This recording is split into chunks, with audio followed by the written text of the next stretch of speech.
오늘은 나훔 2장 니느웨의 멸망입니다.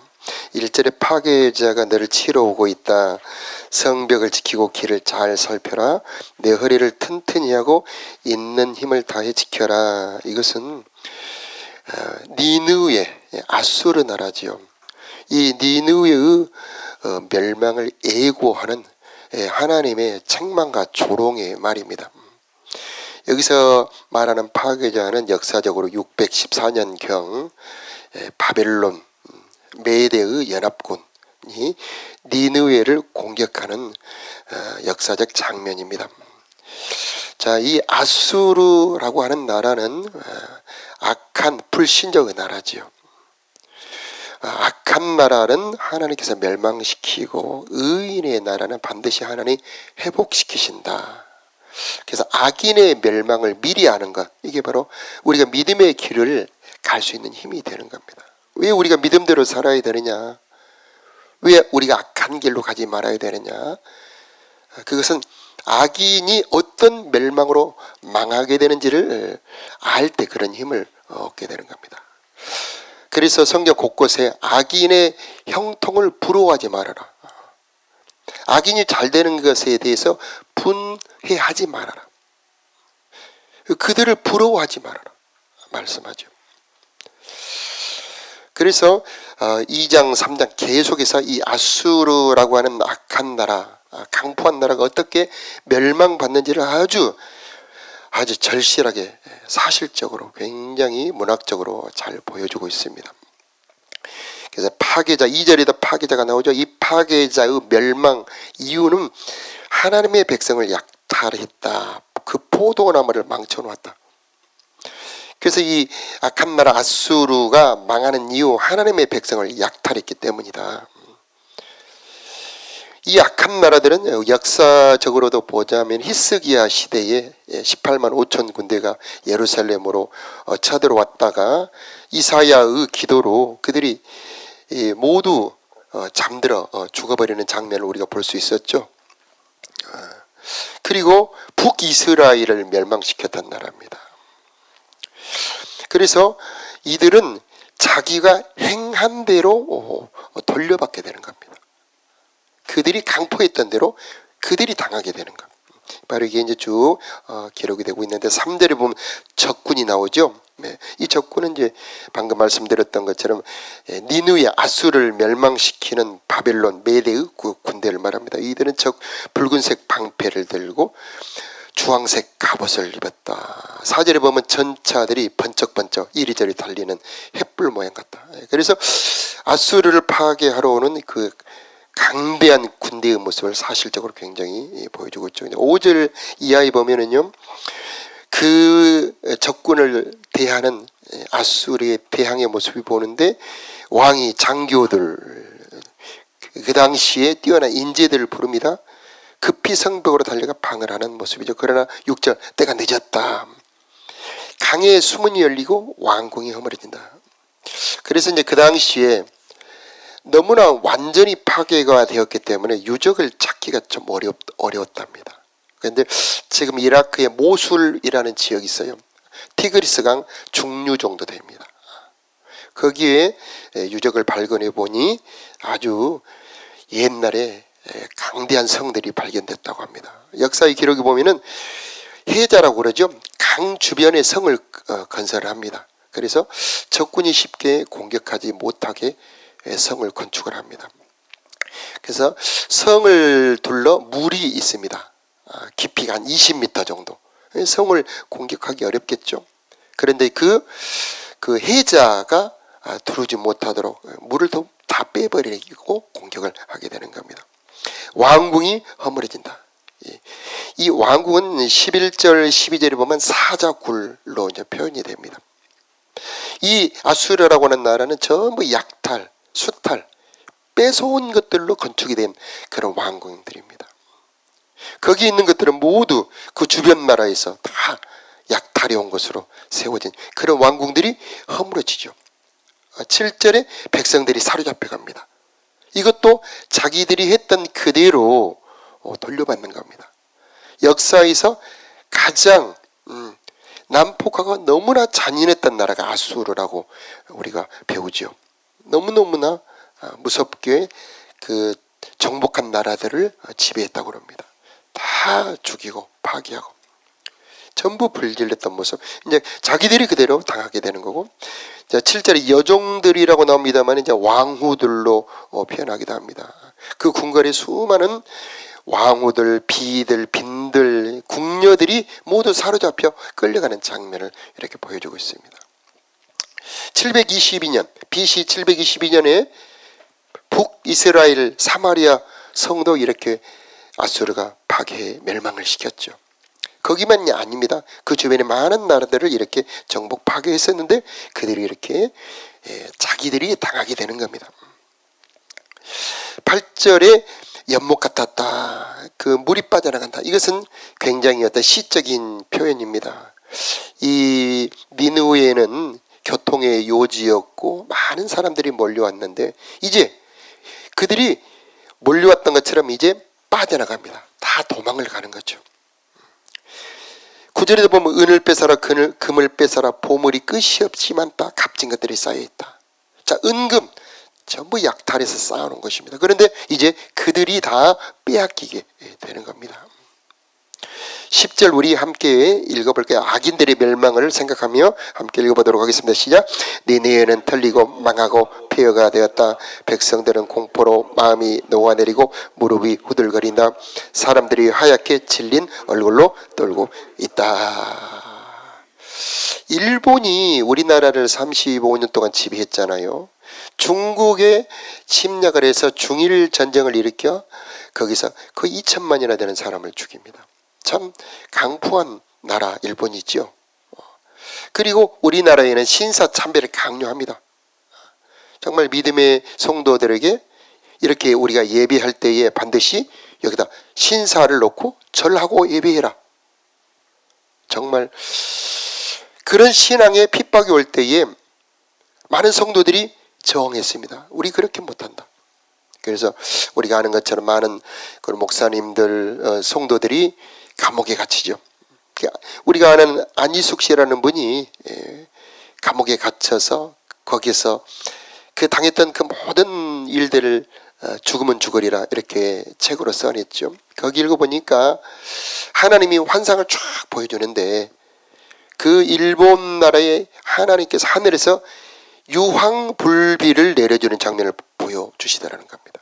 그래서 하나님이 그렇게 악한 나라, 그렇게 이 조선을 수탈하고 중국에 들어가서 정말 많은 사람을 죽이는 그 악한 무서운 나라 일본을 심판하는 장면을 쫙 보여주면서 견디라 이렇게 하나님께서 말씀해 주셨다는 겁니다. 과연 그 환상대로 일본이 전쟁 초기에 미국과 전쟁을 벌여 태평양 전쟁이 일어나는데 초기에는 일본이 승승장구합니다. 필리핀도 뺐고 뉴기니도 뺐고 저 오스트레일리아까지 이렇게 침략하려고 하는데 역전이 되죠. 그리고 이제 그 일본 본토가 폭격을 받습니다. 근데 그 떨어뜨리는 폭탄이 일반 폭탄이 아니고 이렇게 화염이 일어나는 폭탄, 유황불비가 내려오는 폭탄입니다. 정말 도쿄를 비롯한 수많은 일본의 거의 모든 도시가 다 엄청난 폭격을 받습니다. 수많은 사람들이 죽지요. 자기들이 행한 그대로 돌려받습니다. 하나님께서 우리들에게 성경을 통해서 주시는 하나님의 법칙은 뭡니까? 행한 대로 네가 돌려받는다는 겁니다. 선을 행한 자는 그 열매가 100배로 돌아오고 악을 뿌리는 자는 그 100배로 그들이 다시 돌려받게 되는 겁니다. 이 아수르 나라, 바벨론 나라 이런 모든 나라들은 악을 뿌렸죠. 그대로 돌려받습니다. 그래서 니느웨라고 하는 엄청난 강대한 성이 다 털리고 망하고 폐허가 된다. 악인들의 결국입니다. 하나님을 거역하고 하나님의 백성들을 약탈하고 하나님의 뜻대로 살지 않고 불법대로 행하는 자들이 결국 당하게 될 일이죠. 백성들은 공포로 마음이 녹아내리고 무릎이 후들거렸다. 자기들이 그렇게 했던 것 그대로 돌려받습니다. 사람들이 하얗게 질린 얼굴로 떨고 있다. 그 11절에 사자의 굴이 어디 있느냐? 사자의 새끼를 먹이던 곳이 어디 있느냐? 수사자와 암사자와 새끼 사자가 마음대로 드나들던 곳이 어디 있느냐? 그들이 두려워하지 않던 곳이 어디 있느냐? 그들이 믿었던 것 중에 하나가 성이었습니다. 이 바벨론 성도 너무나 엄청났다고 그러죠. 그런데 이 니느웨 성도 정말 엄청난 성이었다고 합니다. 그래서 그 누구도 이 니느웨 성은 함락당하지 않을 거라고 생각했다고 하죠. 그런데 이 니느웨 성이 완전히 황폐에 파괴돼 버립니다. 우리 12절 함께 읽어볼까요? 시작. 수자 사자들과 새끼들과 암컷에게 주려고 먹이를 많이 잡았다. 잡아온 먹이로 굴을 가득 채우고 갈기갈기 찢은 고기로 사자굴을 가득 채웠다. 약탈에서 수탈에서 뺏어온 수많은 그 물건들, 부요들, 노예들이 가득했던 그 니느웨 성은 완전히 파괴를 당하게 되는 겁니다. 자, 13절에 함께 읽어볼까요? 시작. 니느웨야, 내가 너를 치겠다. 만군의 여호와의 말씀이다. 내 전처들을 불살라 영규와 함께 사라지게 하고 내 젊은 사신들을 칼로 죽일 것이다. 내가 내 먹이를 땅에서 끊으리니 내가 보낸 사신들의 목소리가 다시는 들리지 않을 것이다. 개정교회에는 여호와가 너의 대적이 되겠다.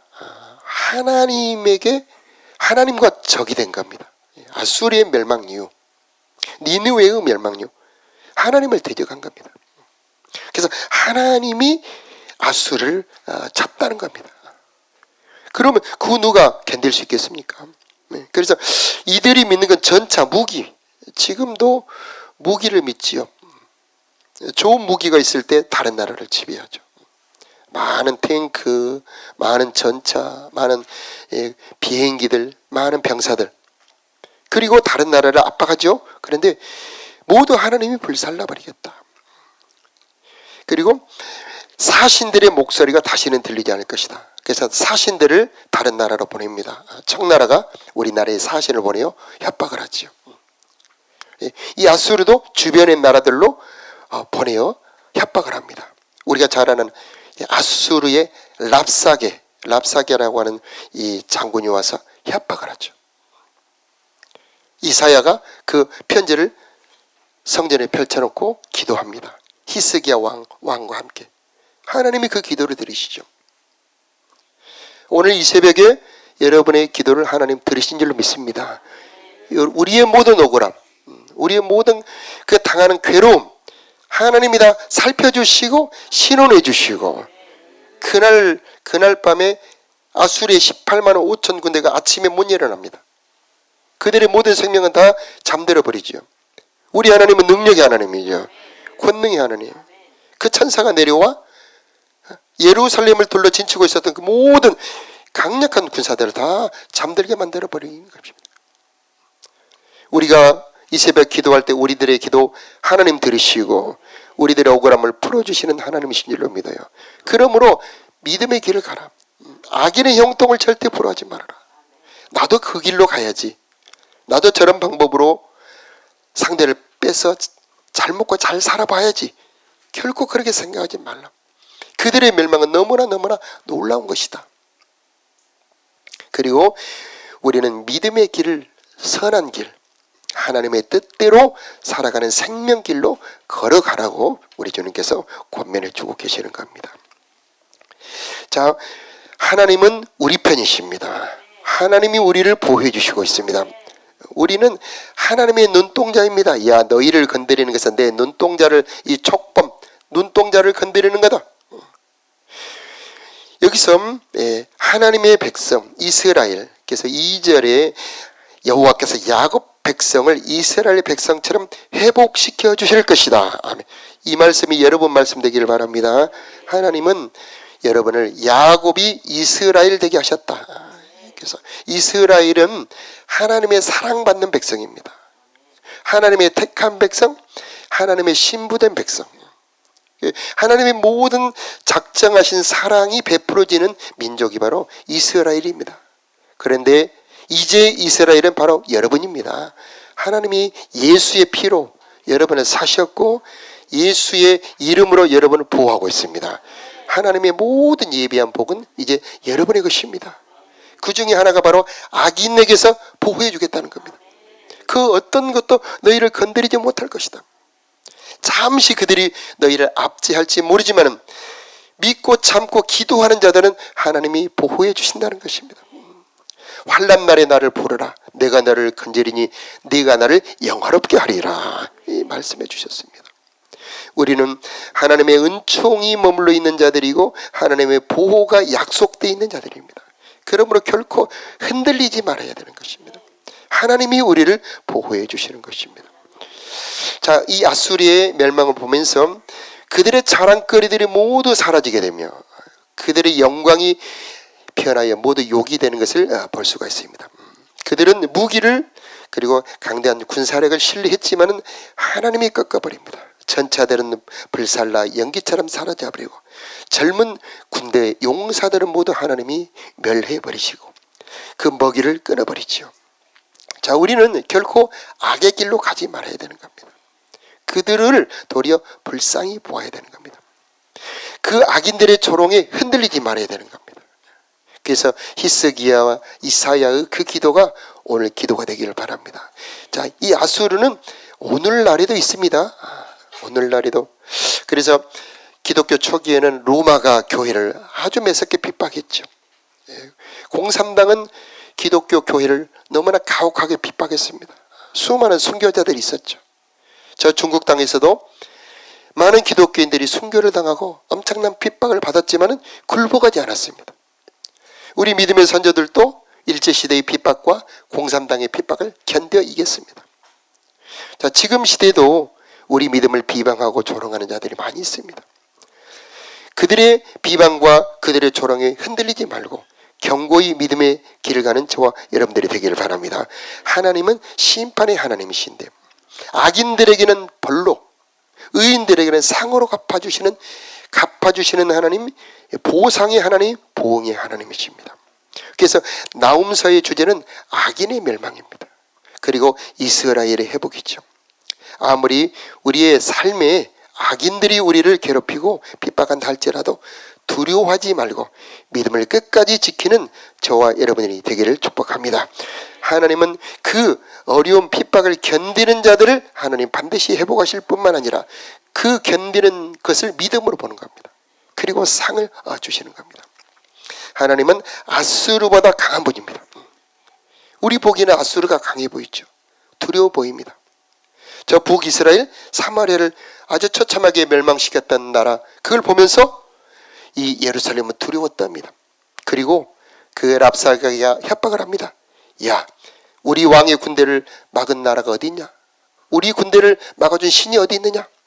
너희가 여호와를 믿고 너희들이 이 우리 왕을 대항하지만은 너희들은 이제 곧 멸망할 것이다. 이렇게 협박을 하지만 아수리의 이 협박에 히스기야 왕과 이사야는 굴복하지 않습니다. 저들보다 크신 하나님, 우리의 저들의 위협을 하감하여 주시옵시고 하나님이 막아 주옵소서. 이렇게 기도할 때 하나님이 저들을 막아 주셨습니다. 역사적으로는 614년 15년경에 이 니느웨가 멸망을 했다고 하죠. 자, 이제 역사의 마지막에 하나님 모든 악인들을 멸망시킬 겁니다. 우리는 이 악인들의 멸망을 믿고 선한 길, 믿음의 길을 변치 않고 걸어가는 저와 여러분들이 되시길 바랍니다. 자, 우리 함께 기도하겠습니다.